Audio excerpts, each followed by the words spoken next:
de primer nivel que tienen mucho que contarnos y de los que esperamos aprender muchísimo. Quiero dar las gracias a la universidad por dejarnos estar en este sitio tan afarense y tan vistoso, que yo creo que además también encaja con lo que se pretende en estos encuentros, ¿no?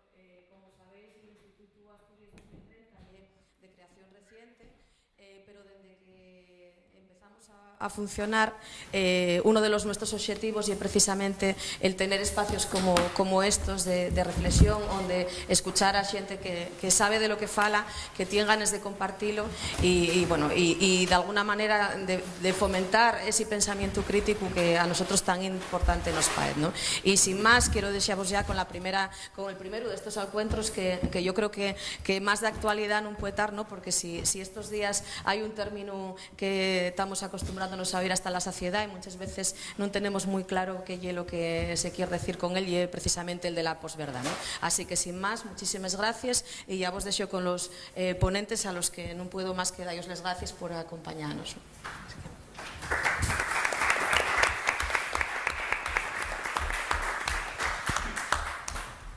Pues buenas tardes. ¿Se escucha bien? Que no tiene este interruptor. Voy a ser la moderadora de esta mesa. Libertad o posibilidad de expresión, posverdad y fake news, ¿no? Mi nombre es Elena Plaza. Os voy a contar así un poco cuál va a ser la dinámica, que queremos que sea dinámico. Harán una breve exposición de sus posturas a partir del tema y desde ahí arrancaremos ya un debate. Y habrá una participación final del público si queréis pues, hacer alguna reflexión, alguna pregunta a cualquiera de los tres ponentes. Posverdad es la palabra de 2016 según el Oxford Dictionaries y fake news, las noticias falsas, es la de 2017 según el diccionario Collins, ¿no? Con posverdad nos referimos a todas aquellas situaciones en las que la objetividad pasa a un segundo plano. Las mentiras o esas medias verdades son las que se nos colocan en ese primer plano, ¿no? Dice Yayo Herrero que hasta ahora también a la mentira se le llama posverdad. La pregunta también es si bajo el rótulo de la libertad de expresión se puede decir cualquier cosa aunque sea falsa. ¿Y qué es lo que queda de reflexión en todo esto, ¿no? Paso a presentaros, bueno, pues tenemos a Estefan Grueso, que trabajó en Televisión Española, que se dedica al mundo de los documentales y ahora pues está liado y es creador de una plataforma por la defensa del derecho a la información y de Filtrala, que también nos contará en qué consiste, un poco como reivindicación quizás también del periodismo de investigación, ¿no? Más que del periodismo pagado por instituciones o marcas o demás. Miguel Álvarez Peralta, que además de licenciado en Ciencias Audiovisuales o en Comunicación Audiovisual, perdón, es profesor en la Universidad de Castilla-La Mancha y es asesor de políticas mediáticas en Podemos. Y Ana Taboada, que además de abogada y de impartir en la Escuela de Práctica Jurídica de la Universidad de Oviedo, es vicealcaldesa de Oviedo por Somos, como ya sabréis. Bueno, pues arrancamos la mesa y la pregunta, que yo sé que a Miguel le gustaba, tenía así como ganas de hablar un poco de epistemología, ¿qué es o qué es lo que entendemos posverdad, ¿no? Que además, ¿por qué ahora también ese interés por la posverdad cuando siempre existieron las noticias falsas y cuando siempre existió la censura, aunque ahora se haya hecho más visible, por ejemplo, ¿no? Con el caso de Radio Televisión Española y los Viernes de Negro? Vale, pues bueno, muchísimas gracias al Instituto Asturias 2030 y a la Universidad de Oviedo y a la organización en general por la invitación y por organizar este tipo de eventos que siempre vienen tan bien y tan útiles para debatir de temas como este, ¿no? En el cual se habla muchísimo, lo comentábamos antes, ¿no? Hay mucha incertidumbre y los propios términos, el significado de los términos no está muy claro, ¿no? Porque están naciendo, como quien dice, ¿no? Ha sido recientemente, como decía Elena, que se ha elegido palabra del año, antes lo fue por la Fundeu aquí en España, ¿no? La cuestión de la posverdad. Y entonces es a la vez un término que no está muy claro, que no tiene una definición clara, sino que está muy en disputa, pero que tiene efectos políticos concretos, ¿no? Y que está la propuesta de generar una comisión parlamentaria para analizar la posverdad ¿no? Esta idea que pesa en el debate político de que la posverdad amenaza la democracia y amenaza el espacio público y amenaza la seguridad nacional incluso, ¿no? Y que por lo tanto hay que tomar medidas contra la posverdad, pero no sabemos muy bien lo que es a la vez, ¿no? Bueno, pues yo voy a intentar hacer una intervención muy breve, más que nada provocativa, para dejar unos elementos sobre la mesa y no enrollarme demasiado. Si no, me sacas tarjeta roja, de verdad, o me interrumpís abiertamente, ¿no? Y simplemente, ya digo, dejar unos titulares y luego ya, si queréis, en el debate podemos coger el guante o no, ¿no? Yo creo que el origen del debate en torno a la posverdad, o cuando más se ha proyectado y cuando más ha empezado a generar titulares, es a partir de 2016, cuando el Guardian, la directora del Guardian, inicia una serie de artículos en los que empieza a utilizar el término, lo populariza, comentando la campaña de Trump, ¿no? Comentando como el estilo de Donald Trump, ¿no? Trump ha hablado de fake news, ha hablado, ¿no? Señalaba a los medios diciéndole "you are fake news", hablaba de alternative facts, ¿no? Cuando alguien le salía con hechos que contradicen lo que él decía, decía, bueno, yo tengo hechos alternativos, ¿no? Esos son sus hechos, yo tengo hechos alternativos. Y de esa manera parece que generaba un campo en el cual pues, la verdad y la mentira ya no importaban, ¿no? Ese debate ha ido creciendo y bueno, ya todos lo conocéis. Yo creo que al hilo de este debate hay dos posturas que son estériles, dos extremos en los cuales no sale nada útil o digamos, no logramos entender bien la cuestión. Uno de estos extremos sería el discurso oficial, que es el que dice la posverdad es un mundo nuevo, es una amenaza nueva, esta invasión de los bots controlados por Putin, con los cuales decide a través de las redes lo que ocurre en Cataluña, etcétera, etcétera, ¿no? Conectado además con la emergencia del populismo, de nuevas identidades, nuevos relatos políticos de diferente signo en Europa, en América, etcétera. Esta idea de que es un fenómeno completamente nuevo y de que, bueno, digamos que ha roto un marco positivo de convivencia tranquila en el cual se desarrollaban las democracias occidentales, ¿no? Hasta ahora. Ese marco es falso. Quiero decir, y eso los que nos movemos en un campo de la comunicación crítica lo sabemos muy bien. Todas las guerras han empezado con una mentira, todos conocemos ejemplos, ¿no? De grandes, el uso de la mentira por todos los políticos que han gobernado en este país, ¿no? Por todos los presidentes que han gobernado en este país. Rajoy llega al poder diciendo que no va a subir el IVA y luego lo sube. Bueno, el uso de la mentira cuando se nos dice que unos atentados habían sido cometidos por un sujeto cuando se sabía que era otro, cuando se utiliza la mentira para invadir Irak, etcétera, etcétera, ¿no? Es decir, no es un fenómeno nuevo. Ese sería un extremo. El otro extremo, en el que caemos más los que tenemos posiciones críticas, sería casi el contrario, es decir, no hay nada nuevo. La posverdad es la mentira de siempre, ya está, no hay nada nuevo. Pues, la mentira, como siempre, se inventan un nuevo nombre y no hay ningún fenómeno, nada que analizar. Nada nuevo bajo el sol, ¿no? Y yo creo que ese extremo también es estéril, y ahora ya sí que no quiero enrollarme mucho más, pero simplemente dejo indicado por qué. Hay novedades, sí hay novedades bajo el sol en el terreno de la comunicación, ¿no? Ha habido unas modificaciones estructurales de los flujos de información que no habían tenido lugar durante muchísimos años, ¿no? Que, fijaos, es comparable a la aparición del tren o del teléfono, de la televisión, pero escalado incluso, sobre todo acelerado, que es la aparición de Internet, de las redes sociales, del smartphone y del Internet móvil, ¿no? El abaratamiento de la barrera de los costes de entrada a la esfera mediática. El hecho de que hoy día sea más fácil montar un medio digital, el hecho de que hoy día una persona como Fanetín, por ejemplo, que está aquí en la mesa, que yo le conozco por el nombre de Twitter, de cuando estábamos en el 15M, íbamos los dos, y sobre todo él, haciendo streamings y tal, ¿no? Stefan, tenga más seguidores y tenga una audiencia que es equiparable a la de algunos medios y a la de algunos periodistas, digamos, que estaban mucho más establecidos en medios de muchísimo impacto cuando él empezaba con esto, ¿no? Esa posibilidad de competir de tú a tú desde lo que ha sido un periodismo activista, un periodismo ciudadano, no existía antes, ¿no? Los que hemos participado ya en proyectos de cambio en los años 90 sabíamos lo difícil que era conseguir un titular, lo imposible que era conseguir visibilidad, y sin embargo hoy estamos acostumbrados a que es relativamente fácil o relativamente asequible, ¿no? Eso es un terreno nuevo. El hecho de que existan nuevos digitales y que el coste de crear un digital sea infinitamente menor de lo que costaba generar un medio en papel o una televisión, es algo nuevo.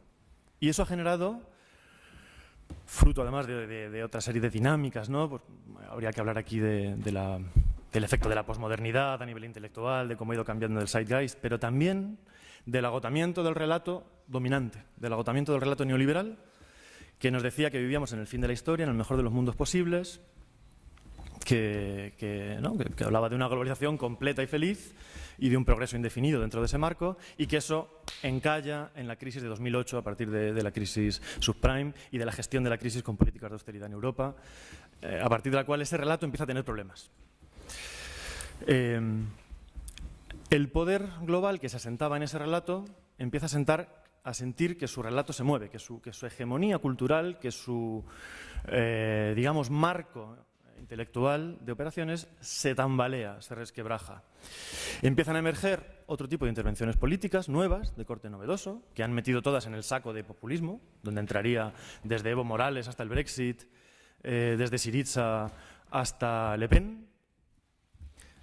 Las meten todas en ese saco de populismo y, digamos, llaman la atención sobre, ojo que viene la posverdad, nuestro marco se mueve. Esta lógica desarrollada conduce a un punto en el cual, que es el control de la palabra. Dado que hay unos términos nuevos del debate que están amenazando la democracia, bueno, pues ya vemos, ¿no? Facebook, Twitter tienen que empezar a controlar lo que suben y lo que no, a censurar la foto de la niña de Vietnam, ya no se puede subir porque se confunde con pornografía infantil, ¿no? El límite último de eso es el control público de la palabra porque atenta contra la seguridad nacional. Y a la vez, y ya con esto sí termino, el fenómeno por el cual mi sensación es, y lo dejo para debate, nuevos movimientos sociales, nuevos sujetos, una nueva generación, y no solo una nueva generación, sino también las generaciones que han aprendido con el paso de los años y que han aprendido, por ejemplo, de la experiencia latinoamericana, plantean la lucha en términos comunicacionales mucho más de lo que se hacía antes. Plantean las mismas luchas en términos de buscar nuevas jergas, nuevos argots, nuevas estrategias, nuevas dinámicas, nuevas formas de representar, de conectar, y toman conciencia de que para conquistar poder hay que conquistar relato.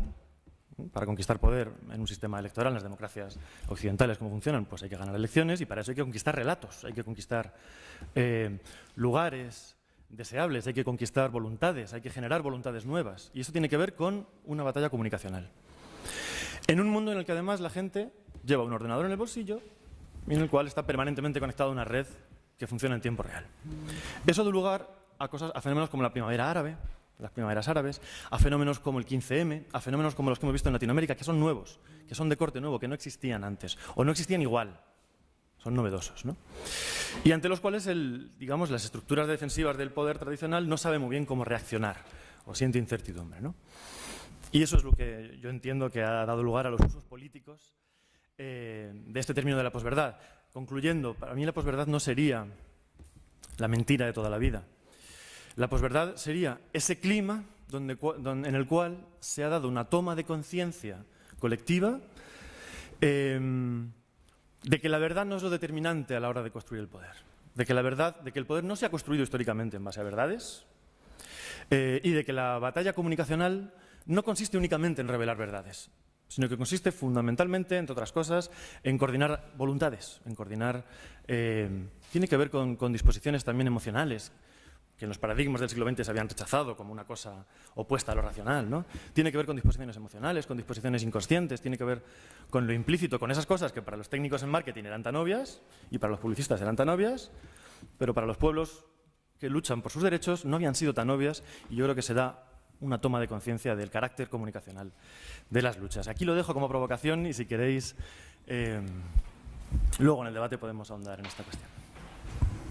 Pues Ana, que estás más como entre medias porque los dos tienen un corte un poco más de medio de comunicación, sí. Y tú estás al otro lado, ¿no? Desde la política y desde lo jurídico. Bueno, no lo sé, lo del otro lado no lo tengo muy claro, la verdad, porque a veces estás en un lado y estás en el otro a la vez también, ¿no? Yo enlazando con lo que dice Miguel, yo creo que es curioso cómo la posverdad es utilizado por los poderosos, ¿no? para hablar de la manipulación y la desinformación. De hecho, fíjate que la posverdad lo utilizó Rajoy cuando se despidió y abandonó la política o abandonó la primera línea política, habló de la posverdad como algo que había sido utilizado contra él, ¿no? Y ahí un poco la reflexión que tú enlazas. Y al mismo tiempo que ellos utilizan el término posverdad para referirse a la manipulación y la desinformación, al mismo tiempo es la excusa que ellos mismos utilizan para cercenar nuestras libertades y nuestros derechos democráticos, ¿no? Y bueno, ahí están los debates, ya que además de lo que supone la posverdad, para, digamos, la clase política y los intentos que se están haciendo en el Congreso de los Diputados con las fake news y que están intentando mezclar lo que es la ciberguerra con la desinformación. Una cosa es la ciberguerra, que es un ataque a las infraestructuras y a centros neurálgicos de información, frente a lo que es la desinformación, que son noticias falsas o noticias incorrectas y demás. Y estaban utilizando eso para, por cierto, que también estaba el PSOE y Ciudadanos apoyando esa comisión en el Congreso de los Diputados, pues una comisión para hacer una ley Mordaza 2.0, ¿no? Y bueno, pues ahí está un poco el juego del equilibrio, el juego del equilibrio, que yo creo que es importante ver cómo se puede hacer con ello. ¿Por qué? Porque al mismo tiempo que están haciendo eso, están contra a raperos que usan las redes sociales, a Cassandra, que también utilizó el Twitter para expresar sus sentimientos frente al franquismo y incluso la propia nieta de Carrero Blanco, pues así también lo intentó que no fuera condenada. Y hay manifiestos de penalistas, de más de 200 penalistas, pues criticando la actitud que está teniendo ahora mismo la justicia frente a esta libertad de expresión. Y están intentando mezclarlo todo, pues pero ese miedo a las redes sociales y ese miedo a que de repente esa falta de control, ¿no? Ellos quieren controlarlo todo. Hasta ahora estaban controlando Televisión Española, ¿no? Y ahora pues todo se les empieza a ir de las manos, porque hay lugares por donde se les van escapando las cosas. Yo creo que ahí también tendríamos que reflexionar, bueno, pues ¿qué queremos? ¿Securitarismo frente a garantía de derechos? Y bueno, obviamente Naomi Klein ya habló mucho de esto hace tiempo, y yo creo que deberíamos apostar por garantizar los derechos frente a intentar asegurar la seguridad ciudadana y todo eso que se pretende con esto de la posverdad, las fake news.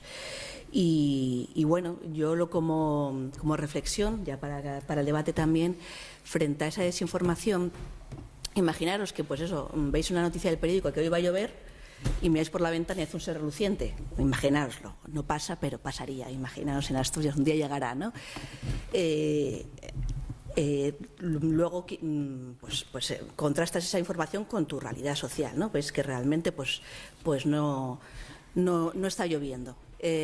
Quieres irte a la playa, miras por internet las noticias y tal, y te dicen que está haciendo un día de perros, ¿no? Sin embargo, llamas a alguna amiga, algún amigo que vive allí, y en una playa asturiana, y te dicen, no, está haciendo un sol reluciente, vente para acá. Bueno, pues yo creo que con un ejemplo tan sencillo, yo creo que es lo que deberíamos apostar, pues por tener una ciudadanía cada vez más crítica, más informada, y por, pues eso, lo que hablabas tú, ¿no? Pues tener una voluntad colectiva en la que contrastar y trabajar en común para evitar que esas manipulaciones informativas que nos pretenden hacer, incluso legislativas, también contrarrestarlas. Pues Estefan, tu turno. Muy bien. Pues lo primero, muchas gracias por traerme aquí otra vez a esta tierra que se come tanto, y también es realmente impresionante, yo lo disfruto. Y nada, yo, como dijo Elena, pertenezco a la Plataforma de Defensa de la Libertad de Información, pero como comprenderéis en unos segundos vengo a título personal, porque yo vengo a traer una buena nueva, amigos. Y es que todo esto de la posverdad, las fake news y tal, a mí me parece fantástico. O sea, es una maravilla. ¿Es preocupante? Sí, y ahora hablaremos de ello. Pero básicamente significa que gente como vosotros o como yo podemos contar nuestro discurso, podemos informar, pero también podemos desinformar. Hasta hace muy poco todo eso era patrimonio de unos pocos, de gentes que tenían un control político o un control económico. El hecho de que todos podamos participar ahora, ya vemos para qué lo hacemos, eso solo puede ser positivo. Crea otros problemas, vamos a discutirlos, pero solo puede ser positivo y hay que protegerlo. Entonces, amigos, aleluya, porque todos podemos crear bulos. Hasta hace muy poco en este país el bulo era una cosa que se llamaba el nodo, el bulo o la realidad, porque es que no podía diferenciar. Después una cosa se llamaba la 1, que era lo único que había, después había como más cosas. Todas ellas, como bien recordaba Miguel, dependían de grandes poderes económicos y también de grandes voluntades políticas. No olvidemos que en nuestro país, por ejemplo, para poder tener una radio y una televisión, te hace falta usar parte del espacio radioeléctrico, que es de todos, el cual se concede con una licencia dada de una forma absolutamente arbitraria por cada comunidad autónoma sin excepción. O sea que solo pueden comunicar los que ellos quieran. Entonces, el hecho de que nosotros podamos hacerlo, yo no lo veo más que positivo. Una cosa es la responsabilidad que tengamos y lo que hagamos con esa posibilidad que tenemos, ¿no? A este fenómeno le sumamos también el desarrollo tecnológico, el tema de las redes sociales, ese cambio en el paradigma de la comunicación, ¿no? Donde hasta hace muy poco, la compañera Ana es política, hasta hace muy poco gente como ella estaba en un púlpito como este y entonces podía como hablar y era como de una sola dirección. Yo estoy aquí arriba, un poco quizá como este aula, incluso más elevado, y yo os cuento cosas y bueno, las recibís o no, pero no podéis contestar ni podéis opinar. Y es otra cosa que de cierta forma se ha roto. Con el auge de las redes sociales, ¿no? Con este tipo de nuevas comunicaciones, fluye la comunicación entre dos direcciones, entonces se me puede poner en cuestión, se pueden desmontar los bulos que yo cuente. Bueno, y eso nuevamente es positivo. Es una cosa que, por cierto, determinados poderes políticos, sobre todo, pero también económicos, llevan bastante mal. Esto en las redes sociales hay mucha gente que lo entiende como una especie de prolongación de ese megáfono que tenía yo en el meeting hace no sé cuántos años, donde yo iba, gritaba mis cosas.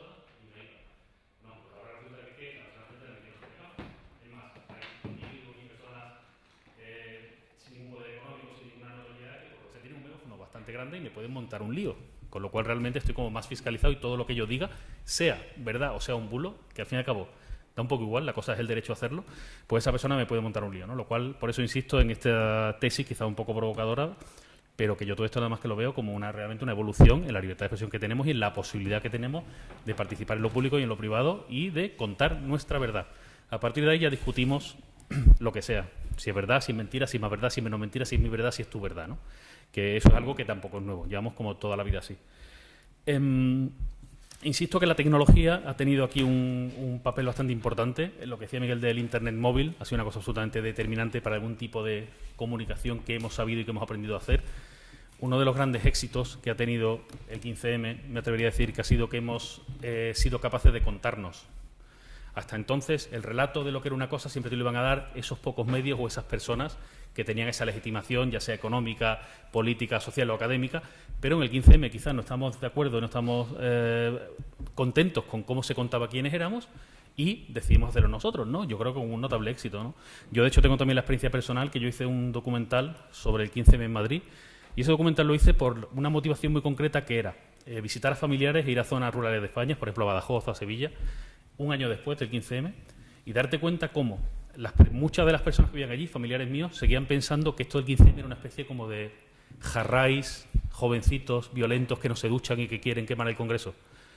Pero que lo pensaban como de verdad. ¿Por qué? Porque era la información que habían recibido. Digo yo, pues mira, voy a usar mi cámara de 1.000 euros, porque ahora puedo hacer películas con cámara de 1.000 euros, voy a usar Internet como medio de distribución, que no me hace falta licencia, no me hace falta tener dinero, y voy a contar mi verdad del 15M. Bueno, yo hice mi película, una película de propaganda, o sea, lo reconozco, quedó bastante bien, también hay que decirlo, y la han visto pues decenas o centenares de miles de personas, ¿no? Yo he sido capaz de contar mi verdad. ¿Qué era verdad? ¿Lo que decía la ABC de Sevilla o lo que digo yo en mi película sobre el 15M de Madrid? Probablemente ninguna, pero está bien que yo también pueda. Hasta hace muy poco solo el ABC de Sevilla podía. Y perdonad que insista otra vez en eso, pero me parece como muy importante. El fenómeno este que está pasando ahora, lo de la posverdad, realmente yo creo que es preocupante el hecho efectivamente de no atender a lo que pasa y de sencillamente tú, por tus creencias y tu juliganismo que tengas político o social, el creerte tus tesis, ¿no? Independientemente de la información que recibas. Yo creo que es algo que tampoco es algo bastante nuevo. Es verdad que ahora, pues con estas tecnologías que hay, con las redes sociales, con Internet móvil, con la multitud de fuentes por las que nos informamos, pues sí pueden causar ciertos efectos, de los cuales yo dudaría también bastante. Yo en Estados Unidos no sé, pero esto que se viene diciendo de los bots, Cataluña, es una cosa que no está demostrada, o sea, realmente no está demostrada. Había mucho ruido en Internet y en Twitter que decían esas cosas y había mucho ruido en Internet y Twitter que decían otras cosas, ¿no? Pero bueno, realmente es una cosa preocupante que tenemos que ver qué hacemos con ello. ¿Qué hacemos con ello? Bueno, ahora después hablaremos quizá más en el coloquio, pero cualquier cosa que hagamos con ello tiene que ser desde un absoluto respeto a la libertad de expresión en el sentido más amplio que nos podamos imaginar. Es un problemón, pero yo creo que estamos todos de acuerdo que no es buena idea que ningún gobierno, y me da igual que sea el gobierno más... me da igual el color que tenga, ningún gobierno debe decir lo que es verdad y lo que no. O sea, es una cosa que tiene que quedar absolutamente fuera de cualquier tipo, ya no digo de control, sino de opinión del gobierno. Entonces, bueno, tenemos que pensar un poco qué es lo que hacemos. Tenemos ya un código penal. Este código penal tiene cuestiones como son las injurias, como son las calumnias, ¿no? Determinadas figuras y tipos para proteger esas mentiras que se digan que hagan daño a alguien. Este código penal está un poco desbocado, por cierto. Tenemos el hecho ahora, por ejemplo, de los enaltecimientos, ¿no? Con la reforma Q en 2015, donde realmente todos somos terroristas. Yo no sé, cualquiera aquí que tuitee mucho y no tuitee solamente de cocina o de fútbol probablemente pueda ser considerado terrorista con los estándares que hay ahora. Entonces todo eso hay que revertirlo y de verdad que tenemos que proteger la libertad de expresión, cueste lo que cueste. Y a partir de ahí, a crear los problemas. Y a partir de ahí, pues a pensar cómo nos informamos. Afortunadamente ahora mismo tenemos más posibilidades que nunca de informarnos sobre cualquier tema. Hay mucha gente que sabe de muchas cosas y que te lo está contando, mucha gente que está en muchos sitios, mucha gente que te va a analizar. Ya no son solo 2 periódicos, 3 televisiones y 4 radios. Y lo que tenemos que hacer es quizá aprender a prescribir o encontrar prescriptores de esa información, gente que nos guíe, aprender nosotros, hacer un ejercicio muy saludable que a mí me cuesta mucho, que es leer esos medios con los cuales generalmente no estás de acuerdo, porque quizá tienen otro posicionamiento político, y decidir qué es lo que es verdad y qué es lo que no. Y otra cosa a la que estamos invitados y tenemos que hacer, y a la que yo me dedico personalmente y mucho de mi activismo lo hago así, es a generar esa información.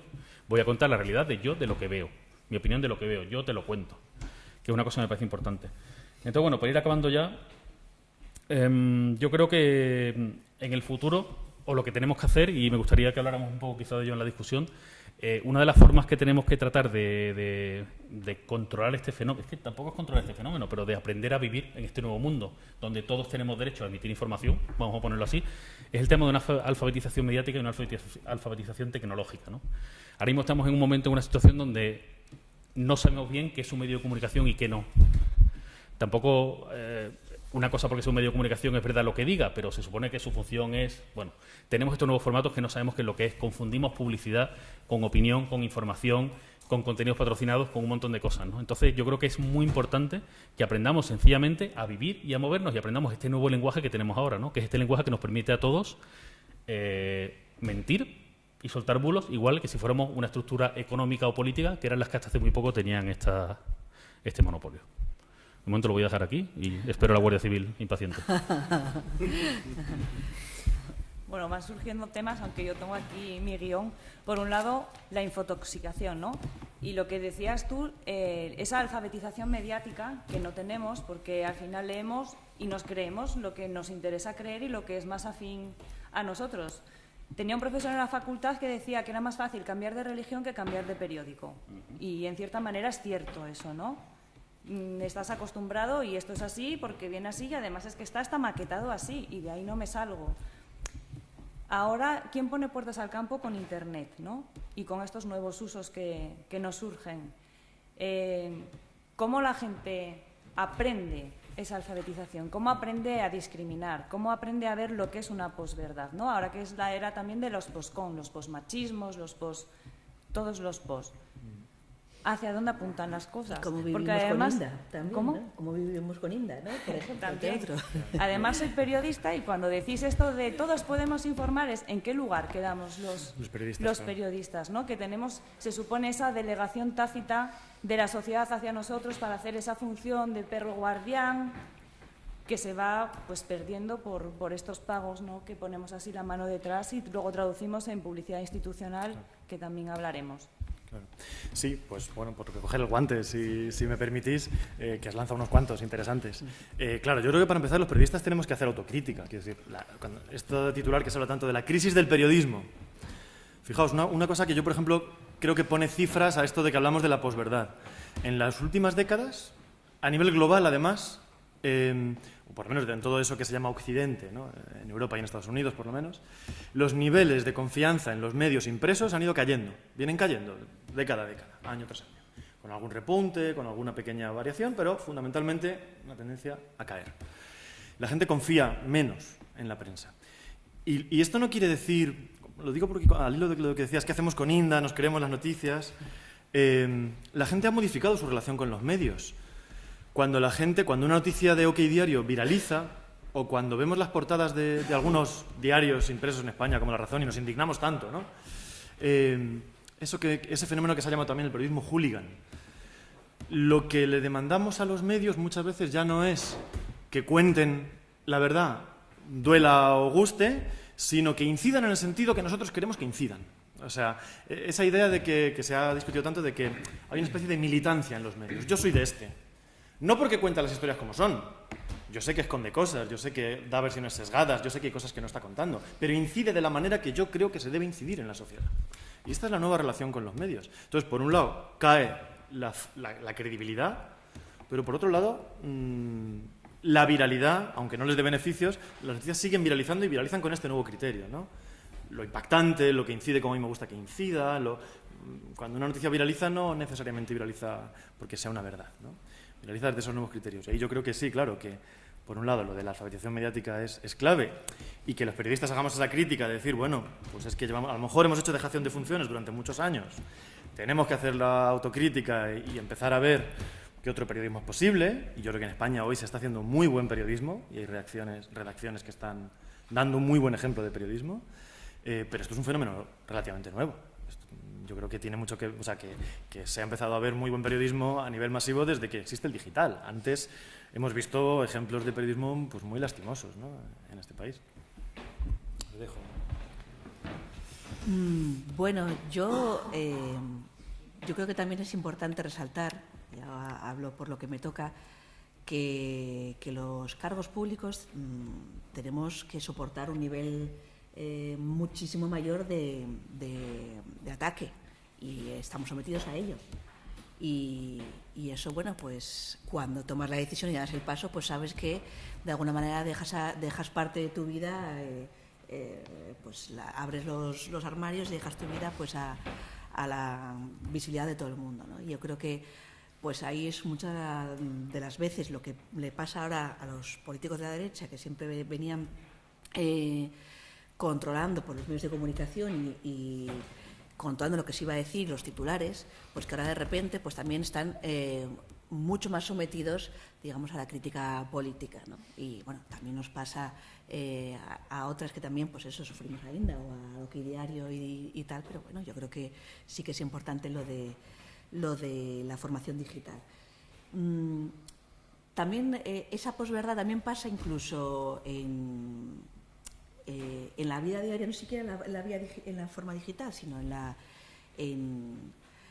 por eso la posverdad en realidad es una nueva herramienta, pero del mismo origen, que son mentiras contadas de una forma diferente, ¿no? Atendiendo a las emociones. Por ejemplo, aquí en Oviedo, dos cuestiones que son como mantras del que era antes gobierno y es de la oposición, y que están lanzando continuamente por ahí. Uno es la limpieza, que ahora está la ciudad más sucia, ¿no? Y entonces eso es un mantra permanente: la ciudad está más sucia, la ciudad está más sucia, más sucia, más sucia. Hemos metido un millón de euros más en el contrato de limpieza y se está limpiando los barrios, cosa que antes no se hacía, ¿no? Pero sin embargo ese mantra parece que cala.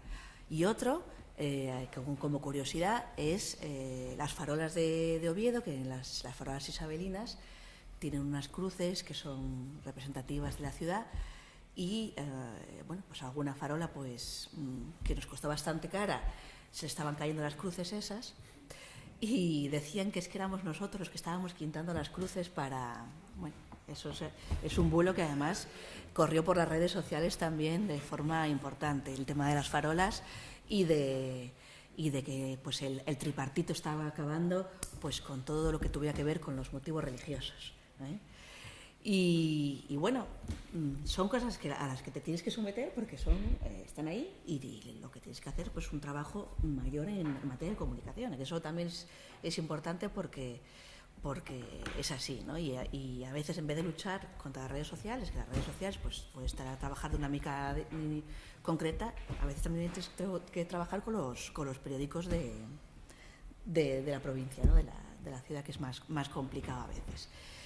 Pero bueno, yo sí que creo que la formación digital es importante, y también no solo la formación digital, sino la formación de la ciudadanía crítica, que sepamos leer las noticias, porque a veces pues estamos en una sociedad muy líquida, incluso hasta la justicia es líquida, hasta la modificación del Código Penal está ahora haciendo que se diluya muchas veces que puede causar un daño al sentimiento religioso, cosas de esas están de tal forma definidos ahora mismo, después de la reforma del 2015 del Código Penal, de tal forma que es muchísimo más fácil que una persona pueda ser imputada por vulnerar pues un sentimiento religioso o por atacar a la figura del monarca y cosas de estas, ¿no? Sin embargo, bueno, luego hay tribunales como el de Estrasburgo que están dándonos caña bastante al respecto. Pero sí que esta sociedad líquida también tenemos que aprender y a mí es lo que también una de las cosas que me preocupa, que todo va muy rápido y a veces solo leemos las primeras 4 líneas de los mensajes o de los titulares y no entramos al fondo del asunto. Y cómo trabajamos para que las personas podamos tener una capacidad crítica para intentar saber leer incluso entre líneas, ¿no? A mí es que lo de acosar a los cargos públicos me parece estupendo. De hecho, aquí tenéis mucha suerte porque el titular en Madrid habría sido algo como Carmena odia las farolas. Os lo digo de verdad, además de no solo de diarios de ultracentros digitales, sino de periódicos reputados, están titulando así con este tipo de cosas, ¿no? Pero todo eso es algo que como que hay que aprender a vivir a ello. ¿Qué es lo que se puede hacer? No contra eso, sino para con eso. Por ejemplo, transparencia, ¿no? Vamos a hablar de cómo son las farolas, de cuánto han costado, de quién las ha puesto, de cómo es el contrato, de cómo ponen las farolas a otras ciudades. Bueno, trabajar un poco con ese tipo de cosas, ¿no? Que me parece que es otra de las luchas que tenemos ahora y que tiene mucho que ver con esto, por lo menos en todo lo público, ¿no? El derecho teórico que tenemos según la ley 19/2013, creo que de transparencia, acceso a la información pública y buen gobierno, que es una ley fallida, pero que nos está permitiendo conocer algunos datos que son de todos y que nos puede permitir cuál es esa verdad, por lo menos esa verdad en la gestión de lo público, ¿no? Con lo cual es muy importante usarla. Lo que has dicho de la inmediatez es también fundamental, ¿no? Y yo además me propuse contar aquí el último efecto que la posverdad había tenido en mí, que haya detectado, probablemente hayan sido más, ¿no? Pero fue un tuit que vi como hace un par de días que ponía, no sé si era, ¿cómo se llama el señor este del PP de Cataluña? De García Albiol. García Albiol, retuiteando un tuit de la salida del presidente Rajoy, ponía en mayúsculas: toda España te llora, o toda España se va contigo. Y yo lo veo y digo, no puede ser. Y yo lo retuiteé e hice mi comentario jocoso. Por supuesto, era una cuenta fake. Yo me la tragué como un campeón. Que es una cosa que nos pasa mucho, ¿no? Y que viene, es una mezcla de esto podría ser, esto es indignante, esto es muy gracioso, este señor me parece tal. Y bueno, o sea, que es una cosa en la que realmente caemos todos y donde es culpa nuestra exclusiva. No tenemos ninguna prisa. Yo sí tengo mucha prisa en ese momento, no sé muy bien por qué será, como por esa gana de soltar la gracieta, ese ego, ese ser el primero, esa tontería, que lo que me hace es sencillamente difundir un bulo que es absurdo, ¿no? Entonces, bueno, es importante el papel que tenemos los individuos, pero también la prensa en no ser los primeros, ¿no? Ahora mismo, donde la prensa, o parte de la prensa, parece que se ha convertido en una especie de carrera de clics, de todos tenemos como la misma noticia o la misma anécdota, porque hay muchas anécdotas ya que son noticias, y el primero que la suelte, o el que la suelte con el titular más tal, es el que realmente se lleva las decenas, docenas o cientos de euros de los clics y tal. Entonces, como esa lucha por la inmediatez, esa lucha por la inmediatez, y es realmente importante el pensar las cosas, el leer las piezas, leer los artículos, ¿no? Otro fenómeno que yo no sé si es muy nuevo, pero que yo descubro recurrentemente y me llama la atención, es siempre cuando el titular dice una cosa, pero el cuerpo de la noticia dice otra. Entonces tú lo lees y dices, no, sí, no. Y luchas contigo mismo, bueno, no sabes bien cómo interpretarlo, pero entonces también está nuestra responsabilidad. Y ahí viene lo que digo de la alfabetización, ¿no? El saber cómo enfrentarnos a ese tipo de información, ¿no? Saber, esto es un blog, esto es una opinión de un señor, esto es de un periódico muy reputado, pero que resulta que el dueño de ese periódico son unos fondos de inversión que tal. Conocer todo eso, ¿no? Lo de la ley es un gran problema, lo que está pasando con la ley, efectivamente, ¿no? La ley se está usando y se va a usar en el futuro, justificándolo con este tipo de control de información, del derecho que tenemos todos a recibir información veraz y tal, está realmente escapando unos derechos que tenemos y que yo pensaba consolidados y que parece que no hay, ¿no? Como el derecho del humor, como el derecho de la sátira. Tenemos cómicos regularmente siendo imputados. Nosotros, y ahora sí hablo desde la PDLI, entendemos que creo que es el 525, el artículo que protege el sentimiento de la ofensa religiosa, entendemos que no tiene lugar ya en el siglo XXI en una democracia occidental. O sea, lo entendemos nosotros y lo entiende el Tribunal Europeo de Derechos Humanos, que aplica la Convención Europea de Derechos Humanos en Estrasburgo y donde ya ha habido sentencias al respecto, ¿no? Que el sentimiento religioso no tiene por qué tener una protección especial, ¿no? Lo mismo con la corona, el mismo caso. El señor, que es el jefe del Estado, pues se le puede injuriar, calumniar, pero igual que a ustedes, igual que a mí, no de una forma, ¿no? Esto es importante. El tema del humor hay que protegerlo, insisto, ¿no? En el momento que en esta sociedad no tengamos la posibilidad de hacer humor en el momento que en esta sociedad no tengamos la posibilidad de que determinado señor haga un humor con una cosa que a mí me parece horrorosa y que me parece de mal gusto y que me parece muchas cosas, pero no me parece un delito. Hay que proteger eso. Y ahí es donde quizá vamos al señor Inda. Tenemos que defender el derecho al señor Inda de escribir lo que quiera. O sea, lo que quiera, de verdad, defender ese derecho. Otra cosa es suscribirnos a su periódico, consumirlo, hacerle caso, no sé. Pero ese señor tiene el derecho a escribir exactamente lo que quiera. Después nosotros nos lo tomamos como tomamos y si queremos como consumidores podemos actuar lo que sea. Lo que no podemos hacer es llevárnoslo a lo penal. Y ahora mismo con el Código Penal tenemos ya herramientas contra la injuria, contra la calumnia, tenemos derecho a rectificación y una serie de herramientas bastante importantes. Elena dijo antes, cuando empezó esta ronda de preguntas, hablando de cómo se le ponen puertas al campo. Bien, yo creo que hay que cambiar el paradigma y hay que darse cuenta que es que no se trata ni de puertas ni de campo. La cosa es que ahora el campo es de todos. Entonces tenemos que aprender cómo vivir en ese campo. Y además el campo tampoco es un sitio como público, con unas reglas. Empieza a ser de todos, no es de todos del todo todavía. Empezamos a tener un huequito. Soy tan optimista que efectivamente empieza a ser de todos, ¿no? Y tenemos que darnos cuenta que el campo no es quizá un sitio público con unas reglas donde yo puedo... No, es una cuestión común, con lo cual realmente es más difícil de gestionar, ¿no? Pero ahí nos encontramos todos y es donde tenemos que encontrar esa convivencia, insisto, siempre desde la protección de los indas de turno y de cualquier tipo de comunicación en el formato que sea, ¿no? Con esto realmente vamos a tener cuidado porque, aunque las leyes que tenemos ya son absolutamente injustificables e insostenibles, van a venir más. Y en cosas que quizás no nos damos ni cuenta, ¿no? Hay leyes ahora mismo, yo me traigo la lista que me la he hecho, las leyes que afectan a la libertad de expresión, por ejemplo, la ley de enjuiciamiento criminal también puede afectarte, la ley de propiedad intelectual, por supuesto, la ley de tasas judiciales, nosotros la PDLI también la metemos como una de las leyes mordaza, ¿no? Las leyes que te impedían o te impiden pues ejercer ese derecho. Bueno, otro tipo de cosas, entonces tenemos que tener realmente cuidado con ellos y lucharlo, ¿no? Me parece muy importante. El tema de los delitos de odio es otra cosa que me preocupa mucho, ¿no? Nosotros en la PDLI también hemos protestado muchas veces nos hemos quedado solos, pero hemos protestado realmente con cierta fiereza contra cualquier intento de regulación administrativa de cuestiones que afectan a los derechos fundamentales, ¿no? Como han sido estas propuestas de leyes para controlar distintos tipos de odios que han hecho gente como, por ejemplo, el Ayuntamiento de Barcelona, ¿no? Nosotros nos posicionamos totalmente en contra. En Aragón acaban de sacar un proyecto de ley que también hizo el PSOE en Madrid. Nos da igual quien lo diga.